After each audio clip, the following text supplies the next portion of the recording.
Hello बच्चों, स्वागत है आपके अपने इस ऑनलाइन क्लासेस में। मैं हिमांशु मिश्रा, आपका फिजिक्स टीचर। बच्चों, आज हम लोग इक्वेशन ऑफ मोशन डिराइव करने जा रहे हैं ग्राफिकल मेथड से। इसकी शुरुआत हम लोगों ने जस्ट लास्ट वीडियो में किया हुआ है, जहां पर हमने first equation of motion derive कर लिया है ग्राफिकल मेथड से। पहले तो हम लोगों ने कैलकुलेशन किया था बॉडी के मोशन से, जो कि आपने देखा होगा। 3 इक्वेशन ऑफ मोशन हमने डिराइव किया था कुछ प्रीवियस वीडियोस में। उसके बाद अब हमें कभी कभी पूछता है एग्जाम में कि ग्राफ से आप इक्वेशन ऑफ मोशन डिराइव करें, तो उसके लिए हम लोगों ने first equation of motion last video में डिराइव कर लिया था। आज हम लोग क्या करेंगे, 2 और जो बचे इक्वेशंस हैं उनको डिराइव करेंगे। कहां से, किसकी हेल्प से? ग्राफ के हेल्प से। चलिए करते हैं।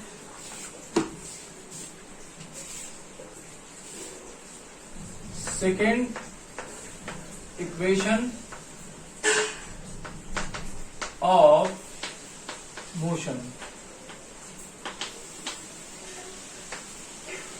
Second equation of motion. हमें ग्राफ से क्या करना है, इसे ड्राइव करना है। तो हमने क्या किया, जो ग्राफ पिछले वीडियो में बनाया था वही ग्राफ यहां पे भी बनाएंगे।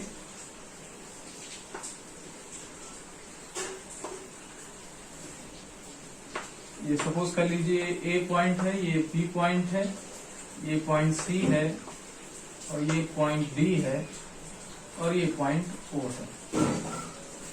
तो हमारा बॉडी है, ये वेलोसिटी एक्सिस है बेटे, और ये टाइम एक्सिस है। ठीक है, यहां पर बॉडी की वेलोसिटी v हो जा रही है। यहां जब बॉडी ए पॉइंट से स्टार्ट किया था तो इसकी वेलोसिटी u थी, और यहां पर टाइम t है, यानी यहां से यहां तक की वैल्यू t है। और पूरी वैल्यू क्या है बेटे, यहां पर ये v है, ये हमारा u है। तो ये कितना होगा, यहां से यहां तक v माइनस यू, यानी इसी के इक्वल। देखिए, इसी के इक्वल में तो ये भी लाइन है ना, इसकी वैल्यू क्या हो जाएगी, v माइनस यू, और इसकी वैल्यू क्या हो जाएगी, t हो जाएगी। अब हमें second equation of motion derive करना है। सेकेंड इक्वेशन ऑफ मोशन, तो हम लोग क्या जानते हैं कि अगर हम वेलोसिटी वर्सेस टाइम पर, ये जो ग्राफ है ये क्या रिप्रेजेंट कर रहा है, ये रिप्रेजेंट कर रहा है बॉडी के मोशन को, कि बॉडी u वेलोसिटी से चली थी और t टाइम बाद उसकी वेलोसिटी क्या हो गई, v हो गई। तो उसमें कितना उसका एक्सेलरेशन होगा हम लोग ये कैलकुलेट कर सकते हैं। और दूसरा ये कि हम इन दोनों में आपस में रिलेशन कैलकुलेट कर सकते हैं। तो हम लोगों ने, जब हम आपको वेलोसिटी वर्सेस टाइम ग्राफ के बारे में बता रहे थे, तो मैंने आपको बताया था कि वेलोसिटी अगर टाइम ग्राफ में अगर हम क्या कर दें, वेलोसिटी और टाइम का मल्टीप्लाई कर दें, तो हमें क्या मिलता है, डिस्टेंस मिलता है या डिस्प्लेसमेंट मिलता है बेटे। तो डिस्प्लेसमेंट की किसके इक्वल होगा, एरिया अंडर द कर्व। मतलब जो एरिया क्या होगी, कोई कर्व या लाइन कवर करेगी, वो क्या करेगी, जैसे कि मैं क्या कर रहा हूं, शेडेड पार्ट बना रहा हूं, आप बस क्या कर लीजिए, समझ लीजिए। तो ये जो शेडेड पार्ट मैंने बनाया, ये जो एरिया होगा इसका, वो किसके इक्वल होगा, टी टाइम में ऑब्जेक्ट कितना डिस्टेंस ट्रेवल करेगा। ठीक है, on velocity versus time graph, on velocity versus time graph, area under the curve, under the curve. Curve मतलब बेटे जो ग्राफ आपने बनाया उसे कर्व बोलेंगे। यहां पे कर्व गिव्स द डिस्प्लेसमेंट या डिस्टेंस भी कह सकते हैं। ओके, तो ये हम क्या कर सकते हैं, इससे डिस्प्लेसमेंट या डिस्टेंस कैलकुलेट कर सकते हैं बेटे। यानी S इज इक्वल टू क्या होने वाला है, S इज इक्वल टू ये होने वाला है एरिया ऑफ क्या, ये शेप कौन सा, ABCO,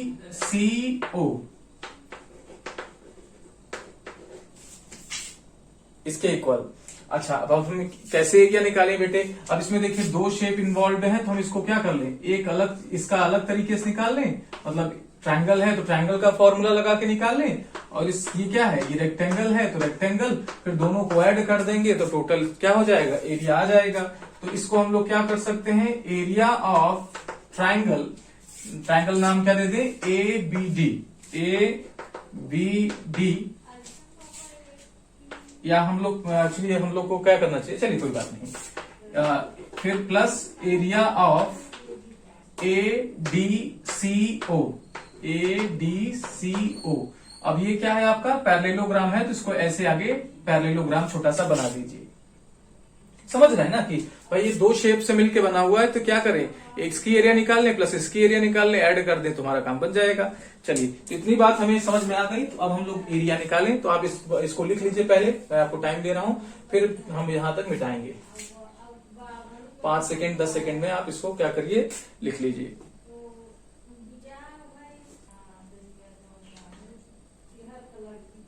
चलिए ठीक है, आप यहां तक कर लिए होंगे, तो मैं इसको मिटा रहा हूं।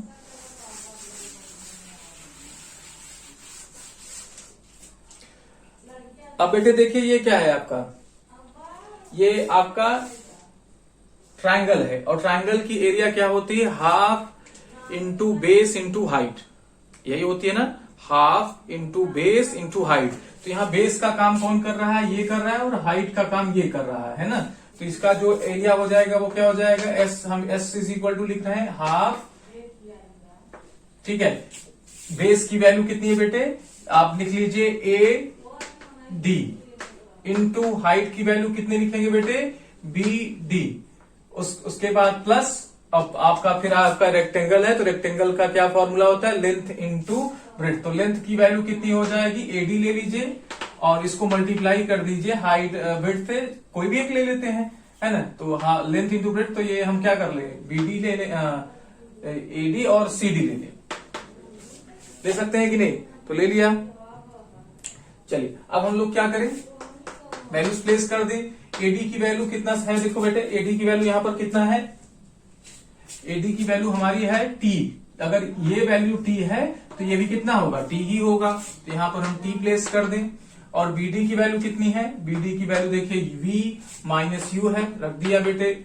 अच्छा, अब फिर आते हैं यहां पर, तो AD upon CD, AD into CD क्या है, एडी की वैल्यू आप देखिए कितनी है, एडी की वैल्यू टी है, चलिए रख दिया। और सीडी की वैल्यू कितनी है, यही वैल्यू है, तो ये किसके इक्वल है, ये सीधा सीधा यू के इक्वल है, तो इसमें यू का वैल्यू रख दिया। आपको देखिए वैल्यू समझ में आ रही है कि नहीं।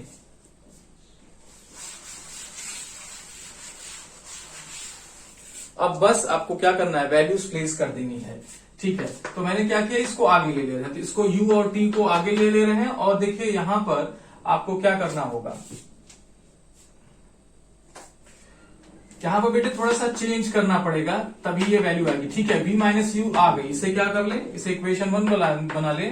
तो हम जानते हैं कि a इज इक्वल टू क्या होता है, since a is equal to v minus u upon t हो जाएगा।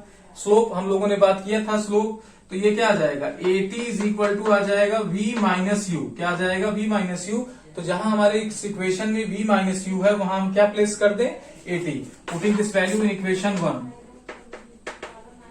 Putting this value in equation 1 में रख दे बेटे। तो क्या होने वाला है, s, यहां पर u, यहां पर t, 1/2, ये क्या हो जाएगा, ये तो आपका पूरा पूरा a हो जाएगा, at, और एक t पहले से है बेटे, तो ये क्या हो जाएगा, a इंटू टी स्क्वायर। तो ये यही तो आपका क्या है, सेकेंड इक्वेशन ऑफ मोशन है कि नहीं, यही तो हम लोगों ने लिखा था, याद करिए, हम लोग ने डिराइव किया था, तो यही इक्वेशन तो आया था। तो ये आपका दूसरा इक्वेशन आया।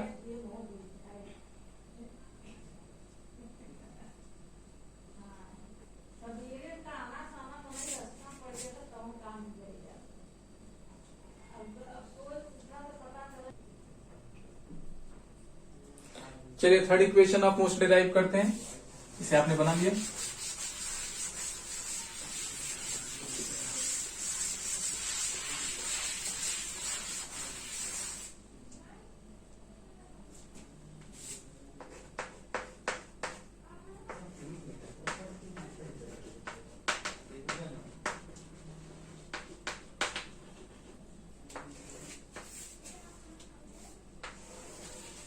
तो थर्ड इक्वेशन ऑफ मोशन के लिए बेटे यही हम लोग ग्राफ लेंगे,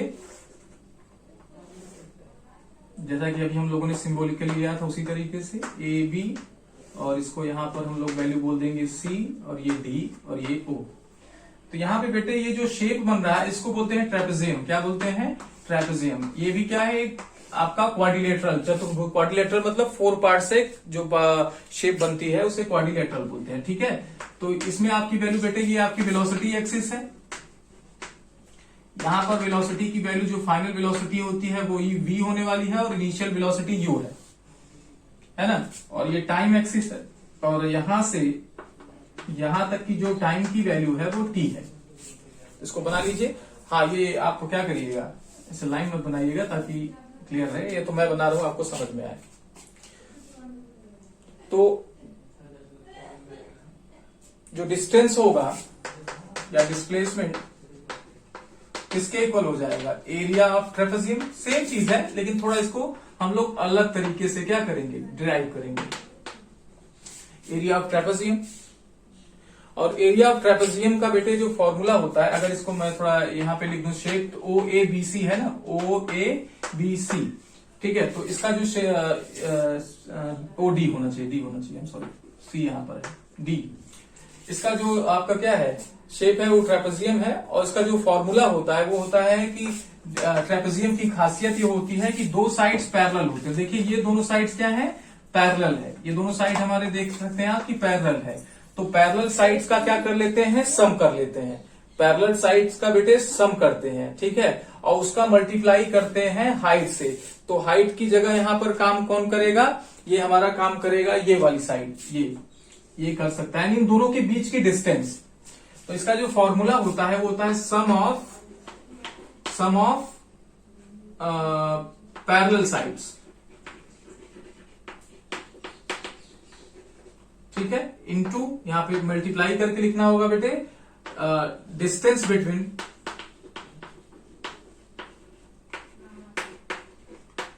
ऐसे लिखें इसको, बहुत अच्छा है। तो हाइट लिख दें क्योंकि हाइट हमेशा परपेंडिकुलर लिया जाता है, और इसको डिवाइड कर देंगे बेटे 2 से। ये फॉर्मूला है, यानी इस पूरे ट्रेपेजियम का एरिया निकालने का ये फॉर्मूला है। चलिए रख देते हैं।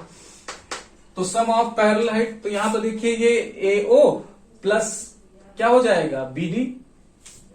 तो हम लोग क्या कर लें, AO या OA करें क्योंकि O से मेजरमेंट करना है, OA प्लस और ये क्या कर दें BD या DB, जो मन करे आप लिख सकते हैं। तो चलिए BD लिखता हूं या D लिखता हूं। इनटू हाइट का काम यहां पे कौन करेगा, AC, और इसको डिवाइड कर देंगे 2 से, इसको डिवाइड कर देंगे 2 से। अब चलिए वैल्यूज प्लेस कर देते हैं।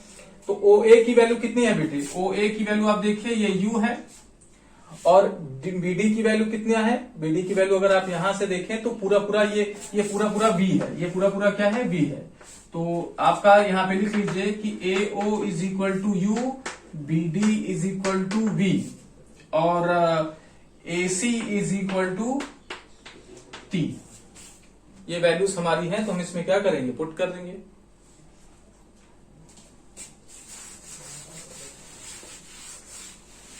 चलिए पुट कर दें तो हमें वैल्यू क्या मिलेगी, S is equal to OA की वैल्यू U हो जाएगी, और दूसरे वाले की BD की वैल्यू V हो जाएगी बेटे। इसे ब्रैकेट में बंद कर दिया जाए, और ये T हो जाएगी, और नीचे आपके पास क्या बचेगा, 2 बच जाएगा।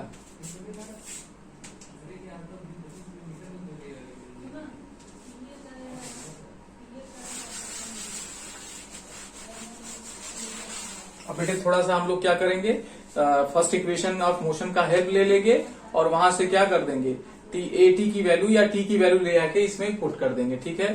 From first equation of motion,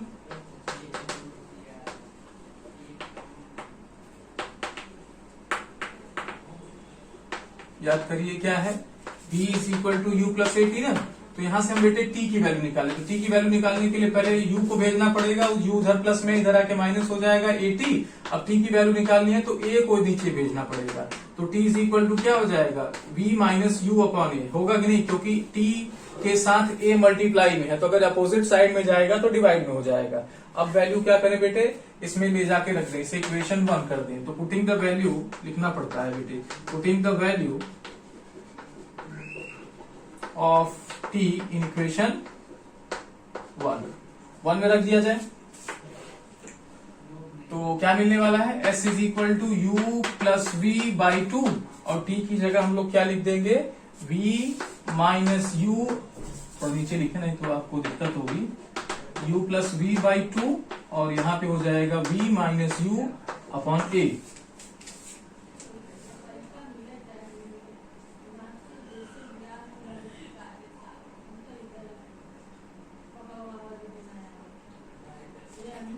तो 2 और a का अगर हम क्या करें, 2 और a का यहां मल्टीप्लाई कर दें तो ये डिनोमिनेटर में इधर भेज देंगे तो मल्टीप्लाई हो जाएगा।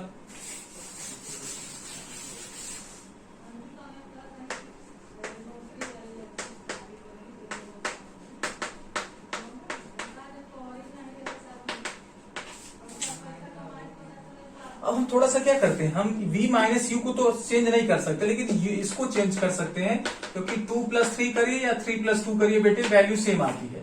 तो जब वैल्यू सेम आती है तो क्या हो सकता है, उसको हम इंटरचेंज कर सकते हैं। अब हम लोग क्या कर लें, एक ब्रैकेट में a प्लस बी है, एक ब्रैकेट में a माइनस बी, तो ये क्या देगा, v square minus u square देगा कि नहीं।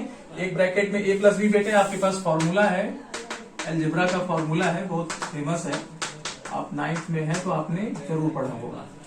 तो यही फॉर्मूला क्या किया गया, यहाँ पर लगाया गया है, ठीक है। अब बी स्क्वायर को यू स्क्वायर को इधर भेज देते हैं, तो v square is equal to क्या हो जाएगा, जब यहाँ पे आएगा तो ये प्लस हो जाएगा बेटे, ये हो जाएगा 2as।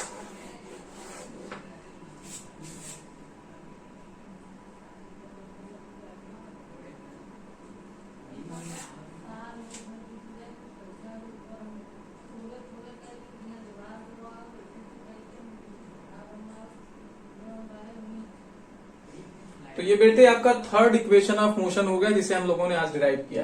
तो ग्राफ मेथड से, ग्राफिकल मेथड से हमने इक्वेशन ऑफ मोशन को डिराइव कर लिया है। ये पूछा जाएगा एग्जाम में आपसे 100%, इसलिए आप क्या करिए, इसको प्रिपेयर कर लीजिए, और अगर कोई दिक्कत आती है तो आप मेरे से पूछ सकते हैं बेटे। अब इस चैप्टर में एक लास्ट टॉपिक बच रहा है, वो बच रहा है uniform circular motion. First unit में आपका जो लास्ट टॉपिक बच रहा है वो यूनिफॉर्म सर्कुलर मोशन, यानी हम लोग इतनी मेहनत के बाद लास्ट टॉपिक पर पहुंच रहे हैं। तो उसको बेटे हम अगले वीडियो में करेंगे। इसके लिए आपको अब जो आपको करना है वो ये है कि प्रॉपर नोट्स बना होना चाहिए सभी टॉपिक का, और सभी टॉपिक पर क्या करिए, रिवीजन अच्छे से करिए, साथ ही साथ अपने से भी न्यूमेरिकल करिए। एक बार हम क्या कर लेंगे, यूनिफॉर्म सर्कुलर मोशन पढ़ लेंगे तो मैं इस चैप्टर के अच्छे खासे न्यूमेरिकल आपको कराऊंगा। तो उसके लिए आप तैयार रहिए, लेकिन अपने से भी करने की कोशिश करिए। अगर आप अपने से करेंगे तो आपका कॉन्फिडेंस बिल्डअप होगा। अदरवाइज जब तक हम कराएंगे और आप नोट करते रहेंगे, हाँ आता है सर कर लेंगे, लेकिन एग्जाम में जब क्वेश्चन आएगा तो आप कर नहीं पाएंगे।